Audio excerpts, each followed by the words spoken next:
त्र्यंबकेश्वर असतं, वाडेश्वर असतं, ओंकारेश्वर असतं, मामलेश्वर. श्वर म्हणजे शंकर, हे शंकराचंच मंदिर आहे. म्हणजे हा जगदीश्वर असावा असा अगदी तार्क त्यांनी बांधून रिकामे झाले. पण मुळात हा जगदीश्वर नाही, याचं कागदोपत्री नाव जे आहे ते आहे वाडेश्वर.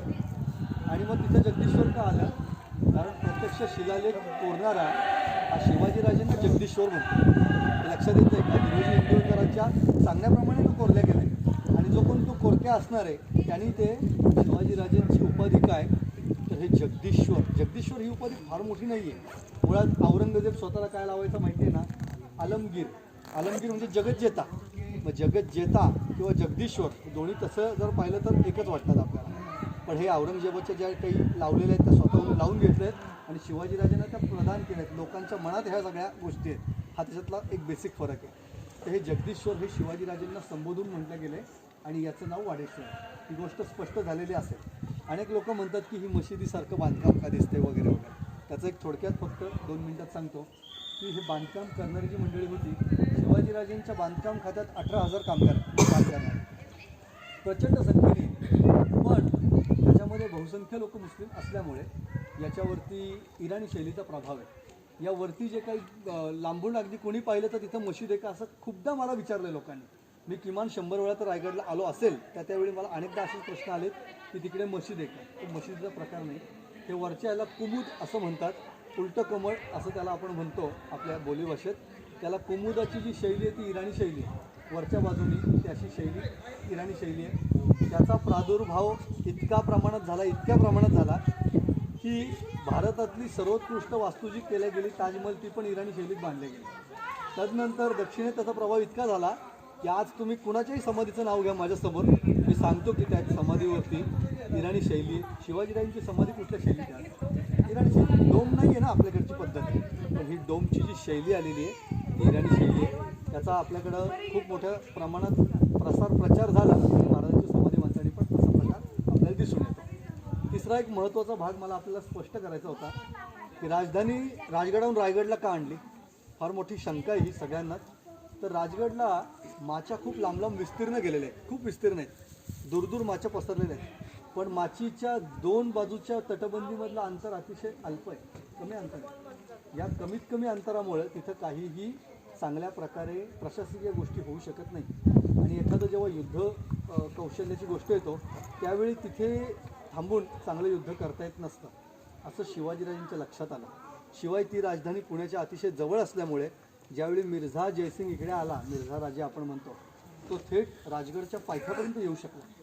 त्यामुळं इथं येऊन शकणारा तसा सैनिक नाही आहे. इथं येऊ शकणारा कितीही एखादा मुत्सद्दी योद्धा असेल तरी तो रायगडपर्यंत सहज नाही पोचू शकत. कारण मगाशी मी आपल्या सर्वांना सांगितलं याला आच्छादन आहे अनेक किल्ल्यांचं. किती किल्ले आहेत? अवतीभोवती 8 किल्ले आहेत. कावळ्या किल्ला आहे, हा इकडचा लिंगाणा आहे, कांगोरीगड आहे, दौलतगड आहे, मंगळगड आहे, हा दासगावचा दौलतगड आहे, इथे चांभारपालेचा चांभारगड आहे आणि इकडे चंद्रगड आहे. अशा सगळ्या किल्ल्यांच्या तटबंदीमधला हा रायगड आहे. तुम्ही जर पाहिलं असेल तर सकाळी गाडी येत असताना आपली रायगड शेवटपर्यंत दिसत नाही आहे कोणाला. अगदी जवळ आल्यावरती रायगड दिसायला लागतो. ही त्या किल्ल्याची भक्कमता आहे. मला आठवतं शिवाजीराजेंनी 15 जानेवारी 1656ला जावळी लुटली आणि जावळी लुटल्यानंतर तो चंद्रराव पळाला आणि तो रायरीच्या आश्रयाला आला. रायरी म्हणजे इथे आश्रयाला आला.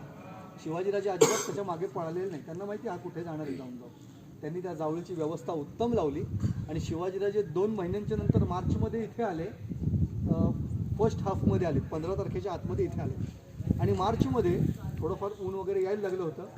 शिवाजीराजेंनी थेट वरती मोहीम काढली. काही लोकं होती, थोड्याशा हाणामाऱ्या झाल्या, पण महाराज इथं आले आणि प्रत्यक्ष शिवाजीराजे आल्यानंतर त्यांनी चहूबाजूने हा डोंगर फिरून पाहिला. वर यायला वाटा किती? वाटेकच. आणि हे सगळं पाहिल्यानंतर शिवाजीराजे जे काही बोलले ते मी तुम्हाला सांगतो. त्यांच्या मुखातले बोल माझ्या मनाचं एकही नाही. जे बोलले ते प्रत्यक्ष महाराज असं म्हणतायत. पंत त्यांच्या एका सहकाऱ्यांना सांगतायत, गड बहुत चखोट. हा जो काही गड आहे बहुत चखोट. चौतर्फा गडाचे कडे तासिल्याप्रमाणे. 1.5 गाव उंच. पर्जन्यकाळी गडाच्या कडियावर गवत उगवत नाही. धोंडा तासीव एकची आहे. दौलताबाद म्हणजे तो देवगिरी किल्ला औरंगाबादमधला. दौलताबाद ही पृथ्वीवर चखोट गड खरा, परी उंचीने थोटका. दौलताबादचे दशगुणी गड. गड पाहुनी संतुष्ट होऊनी राजे बोलिले, तख्ताची जागा गड हाची करावा. आपलं जे काही तख्त करू ना भविष्यात, त्यावेळी हाच किल्ला, हाच गड आपण त्यासाठी करूया. तिथं सुद्धा शिवाजीराजे किल्ला शब्द नाही म्हणत आहे, कारण दुर्ग अशा विषयावर त्यांचं प्रेम आहे, मराठी भाषेवर प्रेम आहे. आज ज्याला इंग्रजी येत नाही त्याला अडाणी मागास समजलं जातं, पण शिवाजीराजेंच्या काळात ज्यांना फारसी येत नव्हतं त्यांना असं समजलं जात होतं. पण शिवाजीराजे म्हणाले काही फरक नाही पडत, आपणच बोलायचं नाही, आपणच टाकून द्यायची ती भाषा, काही गरज नाही फारसीची, आपण प्रत्येक शब्दाला मराठी पर्यायी प्रतिशब्द शोधा. म्हणजे इथं किल्ला होतं, आपण त्याला किल्ला म्हणतो, ते किल्ला काढलं आणि दुर्ग असं केलं. शिवाजीराजेंना अजिबात फारसी बोलायला आवडायचं नाही. शिवाजीराजेंच्या पत्राचे सगळे ड्राफ्ट 1674 आधी वेगळे होते, 1674 नंतर मराठी आहेत. आपली भाषा आपणच जपायची, काही बोलायचं नाही. जसं आज एखाद्याने म्हणावं इंग्रजी बोलणार नाही, पण ते कोणी म्हणावं ज्याला येत असताना म्हणणं येतंय त्यांनी म्हणावं मला बोलायचं नाही, ज्याला येतच नाही त्याला ते कोल्याला द्राक्ष आंबट असं होतं.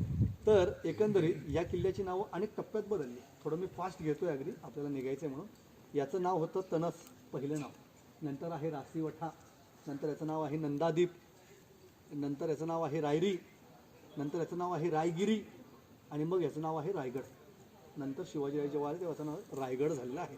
या रायगडावरती शिवाजीराजे 1656च्या मार्च महिन्यामध्ये आले. तिथपासून गड महाराजांकडे. या गडाने महाराजांना इतकी साथ दिली, महाराजांच्या निधनापर्यंत रायगड महाराजांच्या हातून कधीही मुघलांना गेलेला नाही, महाराजांकडेच राहिला आहे. तदनंतर रायगडच्या या प्रवासात संभाजीराजेंनाही रायगडने प्रचंड साथ दिली. संभाजीराजेंच्या हयातीत एकही दिवस रायगड पारतंत्र्यात पडलेला नाही. रायगड स्वतंत्रच आहे. संभाजीराजेंना 3 फेब्रुवारीला पकडलं 1679. तदनंतर त्यांचं जे काही बलिदान वगैरे निधन आहे, हत्या केली आहे मुघलांनी त्यांची, त्या सगळ्या निर्गुण प्रकारानंतर रायगड मुघलांकडे गेला आहे. पण शिवाजीराजे आणि संभाजीराजे यांच्या दोघांच्याही कार्यकाळामध्ये रायगड मुघलांच्या अंकित झालेला नाही. त्यानंतर मला आपल्याला सांगायचं आहे की याच्यावरच्या शाह्या कशा बदलल्या, अगदी पटापटा सांगतो. सगळ्यात पहिल्यांदा ज्यावेळेस काही ज्वालामुखीतून या पृथ्वीची वरती डोंगरांची निर्मिती झाली, त्यात हा होताच होता. आणि नंतर याच्यावरती सगळ्यात पहिल्यांदा मला आठवतं इसवी सनाच्या पहिल्या शतकात सातवाहनांचं राज्य होतं. आता सातवाहन कुठले, तर तुमच्या माझ्या हृदयाशी थेट स्पर्श होणारा विषय, तो म्हणजे सातवाहन आपल्या मावळ तालुक्यातले. जगाच्या इतिहासात अभ्यास करायचा भारताचा, तर सातवाहनांना अंडर एस्टिमेट करून चालत नाही. पहिलं सातवाहनांचा अभ्यास करावा लागतो भारताचा अभ्यास करताना. पण ह्या सातवाहनांचा सुरुवात कुठून, आंध्र मावळातून. म्हणून त्यांची उपाधी होती आंध्रा सातवाहन. तर आपल्या आंध्र मावळचा इतिहास इतका जुना आहे, सगळ्या भारताला दिशा देणारा आंध्र मावळ होता एकेकाळी. त्या सातवाहनांकडे हा इथला किल्ला होता, हा दुर्ग होता. त्यांच्यानंतर आपल्याकडं चालुक्य, आभीर, सेंद्र, कदंब, शिलाहार, यादव, राष्ट्रकूट आणि नंतर शेवटचे यादव आहेत.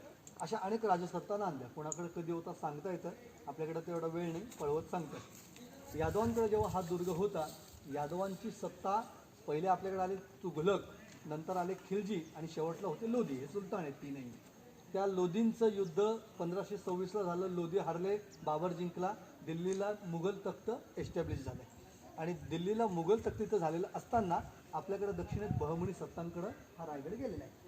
या बहमनींकडे रायगड गेल्याच्या नंतर यादवांकडून बहमनींकडे रायगड आहे. बहमनींकडून हा बहमनींमधला हसन गंगू बहमनी गेला, वारला. त्याच्यानंतर या बहमनी सत्तेची 5 तुकडे झाले. त्यामध्ये अहमदनगरची निजामशाही, गोवळकोंड्याची कुतुबशाही, विजापूरची आदिलशाही, बिदरची बरीदशाही आणि वराडची इमादशाही, अशा 5 शाह्या झाल्या. या 5 शाह्यात हे सगळे तुकडे झाले ते त्या बहमनींच्या राज्याचे. त्याच्यात हा निजामशाहीकडे गेला.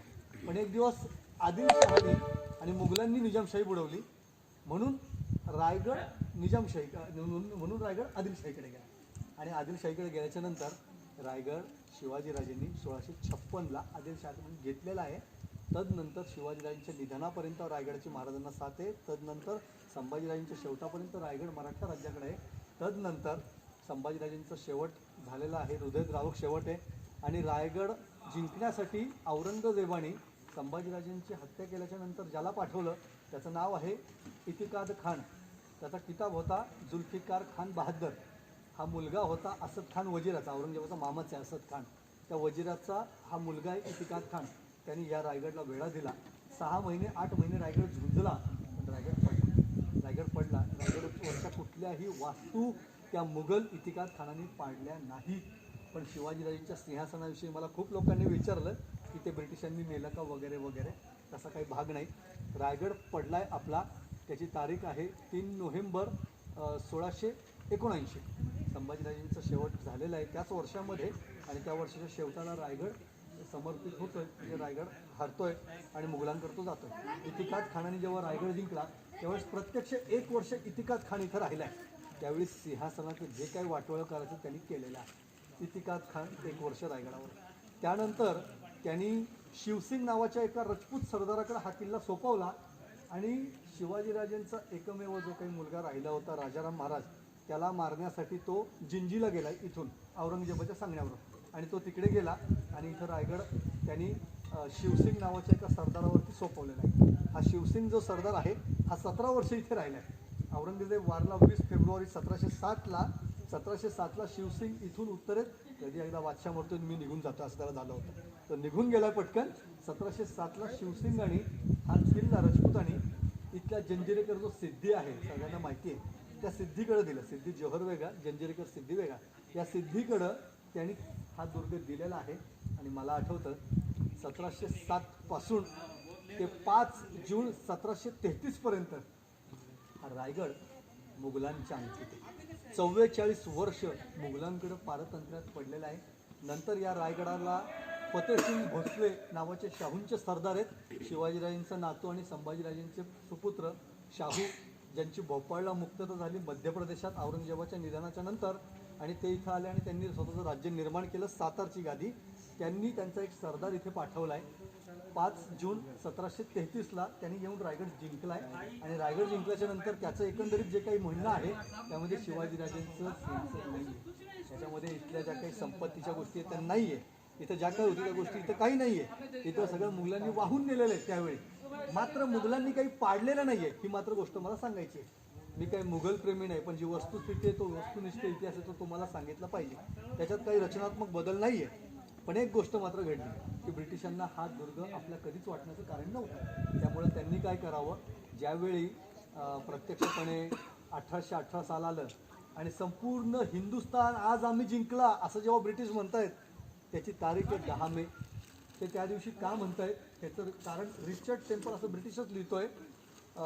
त्यांनी 1871ला रॉयल हिस्टॉरिकल सोसायटी स्थापन केली आणि 1872ला रॉयल एशियाटिक सोसायटी स्थापन केली. त्या रॉयल हिस्टॉरिकल सोसायटीमधल्या भाषणात तो असं म्हणतोय की इथल्या मराठ्यांमध्ये एक वेगळं पेट्रिऑटिक स्पिरिट आहे. या मराठ्यांना कुणी उत्तेजन दिलं की हे कधी कोणाचा घातपात करतील, कधी काय जिंकतील सांगता येत नाही. अतिशय आतून हे उत्स्फूर्त आहेत इथले मराठे आणि ह्या मराठ्यांमध्ये एक वेगळी क्षमता आहे. यांचा हात जर कधी तलवारीला लागला तर यांच्यातलं क्षात्रतेज उत्पन्न होतं असं मराठ्यांचं कौतुक हा रिचर्ड टेम्पल करतोय. आणि तो असं म्हणतोय की खऱ्या अर्थी हा मुघल इंडिया नाही आहे. तो असं म्हणतोय. तो काय म्हणतोय, हा Maratha country, this is a Maratha country. त्याचे शब्द आहेत बरं का. मराठा आहे मी म्हणून मला तो स्वाभिमान जातीचा पोकळ नाही आहे. ब्रिटिश काय म्हणलं तेच सांगतोय की तो म्हणतोय की ही मराठा कंट्री आहे. का? कारण आम्हाला संपूर्ण रायगड, संपूर्ण भारत जो मिळाला आहे तो मिळाला आहे 10 मे 1818. 10 मे तारीख का? कारण या भारतामध्ये ब्रिटिशांना विरोध करणारा एकमेव राज्य जास्त जोरावरती ते म्हणजे महाराष्ट्र. सगळं जे काही भारताला पीक दिलं क्रांतिकारकांचं ते दिलं महाराष्ट्राने आणि खालोखाल बंगालनी. पण या महाराष्ट्रातल्या क्रांतिकारकांनी देशात जाऊन क्रांती केली. तुम्ही आजही भारताचा क्रांतीचा इतिहास काढून बघा, तुम्हाला झाशीची राणीच दिसेल, तुम्हाला तात्या टोपेच दिसेल, तुम्हाला ही सगळीच मंडळी आपली मराठी मंडळी का दिसतील, त्याचं कारण आहे की ती सगळी इतकीच होती. फार तुम्ही अनंत कान्हेरेपासून कुणाचंही घ्या, तुम्हाला सगळे मराठी क्रांतिकारक दिसतील. कारण ह्या क्रांतिकारकांनी शिवाजीराजेंकडून प्रेरणा घेतली आणि भारताला स्वातंत्र्य मिळवून देण्याचं काम केलं. एकंदरीत हा विषय सांगत असताना मला आपल्याला सांगायचं आहे की या क्रांतिकारकांनी भारताला स्वातंत्र्य दिलं आणि या क्रांतिकारकांकडून हा भारत घेत असताना जी तारीख उजाडली ती तारीख होती 10 मे 1818. ब्रिटिशांनी इथं रायगड जिंकला आणि असं सांगितलं त्या दिवशी की आज आम्हाला हिंदुस्थान मिळाला हायसं वाटलं. का? कारण भारतावरती राज्य पूर्णपणे त्यांचं होतच नव्हतं. पण ज्या दिवशी मराठे संपले, मराठे थांबले, रायगड त्यांनी जिंकला, इथं आपले जारीपटका भगवा झेंडा उतरला आणि प्रत्यक्षपणे त्यांचा युनियन जॅक चढलाय, त्या दिवशी खऱ्या अर्थी आम्ही भारत जिंकला असं ते म्हणतायत. पण ते मराठ्यांशी हरल्यानंतर ही गोष्ट म्हणतायत की आपण गोष्ट लक्षात घेतली पाहिजे. आपण कधी कधी स्वत्व विसरतो, आपण कधी कधी लाचार बनायला लागतो. आपण नाही, एक समाजाचं मी चित्र बोलतोय. कधी कधी आपण एक 5-10 हजारची नोकरी करता करता जिंदगी घालवतो. या सगळ्या छितूच्या गोष्टी आहेत. आणि या सगळ्या गोष्टी आपल्याला कोण शिकवतं? तर शिवचरित्र शिकवतं. आपल्याकडं शेतात राबणारा तानाजी मालुसरे होता. आज जो चित्रपट बनला, माझा एक मित्र अतिशय जवळचा आहे, नाव सांगत नाही मी कधी, तो माझ्या समोर बसून म्हणाला, अरे तानाजी अख्ख्या भारतात फेमस झाला. म्हणलं अरे वेडा आहेस तू. तानाजी त्यावेळी औरंगजेबाला माहीत होता आजचा भारत छोटा आहे. आजच्या भारतामध्ये नेपाळ नाही आहे, श्रीलंका नाही आहे, बांगलादेश नाही आहे, पाकिस्तान नाही आहे, अफगाणिस्तानचा काही भाग, काबूल कंदाहार आपल्याकडे होता, इराण आपल्याकडे होता काही, तो आपल्याकडे नाही आहे. हिंदुकुश पर्वतापर्यंत आपण होतो. त्यावेळी या सर्वांचा जो बादशाह होता त्याला तानाजी मालुसरे माहीत होता, जो शेतात शेती करायचा. शेतकरी तानाजी मालुसरे त्यावेळी हिंदुस्थानच्या बादशाहाला माहीत होता. या गोष्टी सामान्य नाही आहेत. म्हणून आपल्यातलं स्वत्व आपण विसरलो नाही पाहिजे. मी अगदी जाता जाता अजून एक गोष्ट आपल्याला सांगेल की प्रत्यक्षपणे शिवचरित्र आपल्याला खूप काही शिकवतं. शिवचरित्रातून एक गोष्ट अजून शिकली पाहिजे. आपण आधुनिक काळात आहोत, सगळ्या गोष्टी सगळ्या विद्या आपल्याला अवगत पाहिजे. पण शिवाजीराजांचा जेव्हा जन्म झाला त्यावेळेस पुणे आणि सुपे आणि चाकण हे 3 भाग विभाग, छोटे प्रांत, छोटी गावं सोडता शिवाजीराजांच्या हातात फारसं काही नाही. पण एक गोष्ट तुम्ही जर लक्षात घेतली, मी तुम्हाला नोंदी नुसतं सांगणार नाही, कुणी मागितलं तर माझ्याकडे संदर्भ द्यायला. प्रत्यक्षपणे शिवाजीराजांच्या निधनाच्या वेळी त्यांना आयुष्य मिळाले फक्त 50 वर्ष. त्यांना दिवस मिळालेत मोजून 18,306 दिवसांचं आयुष्य. पण या 18,306 दिवसांच्या आयुष्यामध्ये 50 वर्षांच्या उण्या आयुष्यामध्ये शिवाजीराजेंच्या निधनाच्या वेळी त्यांची जी मोजलेली संपत्ती आहे, मोजदाद केलेली संपत्ती आहे, त्या संपत्तीची एक 2-3 गणितं सांगतो आणि मग माझ्या व्याख्यानाच्या शेवटाला जातो. की त्यांनी असं लिहायला सुरुवात केली की एवढे होन, एवढं सोनं, एवढे हिरे, एवढी माणकं, एवढे पाचू. नंतर त्याला ते कंट्रोल होईना लिहिताना त्याने असं म्हटलं, राहू दे सगळं, अगणित हिरे, अगणित पाचू कोठारे. किती कोठारे इथे तुम्ही पाहताय. अवतीभोवती येताना आपल्याला असंख्य कोठारे दिसत आहेत. हा रायगड, मी एकदा 14 दिवस इथं मुक्काम केलेला होता. 14 दिवस मुक्कामाला मी इथे होतो. इथे पलीकडे तंबू लावून आम्ही राहायचो. सगळं माहिती आहे इथं. पण हा जर दुर्ग पाहायचा ना तर कमीत कमी 1 महिना असायला हवा. कारण याला प्रदक्षिणेला पण 2 दिवस जातात. प्रत्यक्ष प्रदक्षिणा 2 दिवसांची, रायगड प्रदक्षिणा. आम्ही प्रदक्षिणा पण केली आणि हे सुद्धा पाहिलं. सांगायचं हेतू काय की शिवाजीराजेंच्या निधनाच्या वेळी त्यांच्या संपत्तीचं मी का सांगितलं गणित? कारण आधुनिक काळामध्ये शिवाजीराजे आपल्याला कुठल्याही कार्यक्षेत्रात गेलं तर आपल्याला ते दिसतात की आपल्याला आदर्श होते. आणि आदर्श होत कशासाठी? याचं कारण असं की आजच्या काळामध्ये ज्या ज्या गोष्टी गरजेच्या आहेत त्या गोष्टी आपण आत्मसात करत चाललं पाहिजे. उत्तम भाषा जमली पाहिजे, मराठी उत्तम आलं पाहिजे, इंग्रजी उत्तम आलं पाहिजे, संपत्ती उत्तम कमवता आली पाहिजे. शिवाजीराजेंनी कमवली. त्यांच्या निधनाच्या वेळी, जन्माच्या वेळी 3 गावांचे जहागीरदार, निधनाच्या वेळी सगळ्या जगातले 2 नंबरचे श्रीमंत शिवाजीराजे, सगळ्यात जगातले 2 नंबरचे. त्यांच्यापेक्षा फक्त मुघल तख्त श्रीमंत आहे. हे गणित तुम्ही लक्षात घेतलं पाहिजे. शिवाजीराजेंचा एकंदरीत आवाका झपाटा प्रचंड आहे. या रायगडवरती 1818ला ब्रिटिश सत्ता स्थापन झाली. त्यानंतर 1870पर्यंत इथं कोणी फिरकलं नाही. ब्रिटिशांनी पण काही केलं नाही, कोणी फिरकलं नाही. पण 1870ला ज्योतिराव फुले इथं आले आणि त्यांनी ही समाधी पाहिली. ते म्हणाले इथं काहीतरी आहे. मला आठवतं शिवाजीराजांचं निधन झालं 3 एप्रिल 1680ला आणि संभाजीराजे रायगडावर 2.5 महिन्यांनी आलेले. ती तारीख आहे 18 जून 1680. आणि संभाजीराजे आल्या दिवसापासून मी पहिला दिवस मोजते असं म्हणून पुतळाबाईंनी पुढचे 10 दिवस घेतले आणि 28 जून 1680ला पुतळाबाई साहेब इथे सती गेले. त्याच समोरच्या चौथऱ्यावर. आत्ता जिथं आपण समाधी बघितली हा चौथरा नव्हता. इथे खाली होतं. संभाजीराजेंनी हा चौथरा नंतर बांधला आणि श्राद्ध पक्षासाठी शेजारी 5 ओवऱ्या मी दाखवल्या तुमच्या मागच्या बाजूला मगाशी. त्या 5 ओवऱ्या तिथे होत्या. त्या संभाजीराजेंनी नंतरच्या काळात बांधल्या. आणि एकंदरीत 3 वेळा या शिवसमाधीची दुरुस्ती ही ब्रिटिशांनी केलेली आहे. बोलायला बरंच काही आहे, वेळ भरपूर झाला आहे. आता आपण उतरतो होऊयात.